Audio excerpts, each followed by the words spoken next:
In the heart of 19th century China, a storm unlike any other was brewing. A rebellion, vast and brutal, would soon challenge the very foundation of the Qing Dynasty. This is the story of the Taiping Rebellion, a conflict that would leave a trail of devastation across the land and claim the lives of more people than any war in history, except for World War II. So, buckle up. This is going to get intense. It all began with a man named Hong Xiuquan. Born in 1814, Hong was a poor, struggling scholar who failed his imperial examinations, a common fate for many at the time. But unlike most, Hong was deeply shaken by his failure. It wasn't just disappointment that consumed him, it was a spiritual crisis. You know, when you fail a big test, you might think, I need to study harder. Hong thought, maybe I'm literally the younger brother of Jesus Christ. No big deal, right? One night, in a fever dream, Hong claimed to have encountered a being who revealed to him his divine mission, chosen to purge the world of sin and lead a new kingdom. Hong's vision gave birth to a new religious movement, one that would eventually spiral into a full-scale revolution. With passion and determination, he gathered followers, thousands of them, all drawn to his promises of salvation and the overthrow of the corrupt Qing Dynasty. You could say Hong went from being a failed scholar to being a divine CEO of the Taiping Heavenly Kingdom. In 1851, Hong and his army of devoted followers, known as the Taiping, rose up in the city of Jintian. What followed would become one of the bloodiest and most destructive wars in history. Millions of men, women, and children would die as the Taiping army swept through the Yangtze River Valley, defeating local garrisons and marching on Nanjing. So, yeah, this wasn't your average schoolyard fight.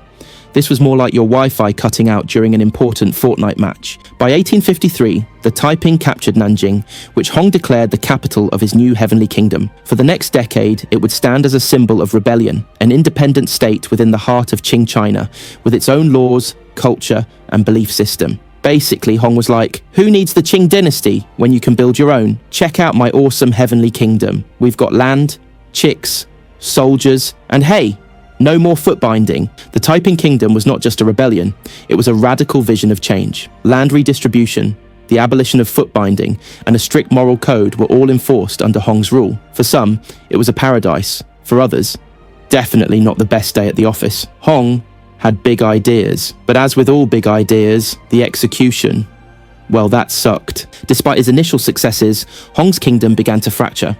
Internal dissatisfaction simmered within the Taiping leadership, and Hong's isolation grew. He became more paranoid, more obsessed with his divine status, even claiming to be the heavenly king. Honestly, someone should have told him so. Hey, maybe tone down the god complex a bit, huh? By 1860, the Qing Dynasty, with help from the British and the French, finally began to turn the tide. What had once been an unstoppable force was now crumbling under the weight of internal conflict and external pressure. The Taiping forces stretched thin and divided. Talk about a classic case of too many chiefs, not enough Indians. By 1864, after more than a decade of brutal warfare, the city of Nanjing fell. The Taiping Rebellion was crushed, and Hong Xiuquan, who had once been hailed as the divine ruler of a new kingdom, died in his palace, alone and broken. It was the sad end to a tale that started with big dreams, but ended with bigger mistakes. The Taiping Rebellion left behind a legacy of unimaginable loss. Over 20 million lives were lost in the conflict, more than any other civil war in history. The Qing Dynasty, though battered, survived, but at a tremendous cost. It was forever weakened, setting the stage for further unrest in the years to come. The Taiping Rebellion may have ended in tragedy, but its echoes can still be heard today. A movement born out of desperation, driven by faith and fueled by the desire for a better life. It reminds us that the struggle for freedom, justice, and change can often lead to unimaginable destruction, but also to the hope that something new can rise from the ashes. And hey, it also teaches us that maybe we should take our tests more seriously next time. This was the Taiping Rebellion, a story of faith, revolution, and the cost of ambition. Thank you for watching, and subscribe for more untold stories from history.